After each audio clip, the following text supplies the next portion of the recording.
जयन्ती मङ्गलाकाली भद्रकाली कपालिनी दुर्गा क्षमा शिवा धात्री स्वाहा स्वधा नमोऽस्तु ते।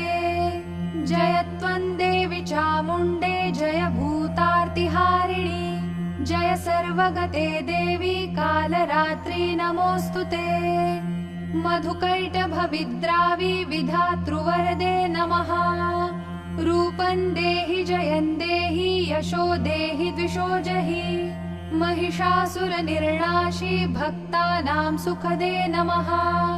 रूपं देहि जयं देहि यशो देहि द्विषो जहि रक्तबीजवधे देवी चण्डमुण्डविनाशिनी रूपं देहि जयं देहि यशो देहि द्विषो जहि शुम्भस्यैव निशुम्भस्य धूम्राक्षस्य च मर्दिनी रूपं देहि जयं देहि यशो देहि द्विषो जहि वन्दिताङ्घ्रियुगे देवी सर्वसौभाग्यदायिनी रूपं देहि जयं देहि यशो देहि द्विषो जहि अचिन्त्यरूपचरिते सर्वशत्रुविनाशिनी रूपं देहि जयं देहि यशो देहि द्विषो जहि न तेभ्यः सर्वदा भक्त्या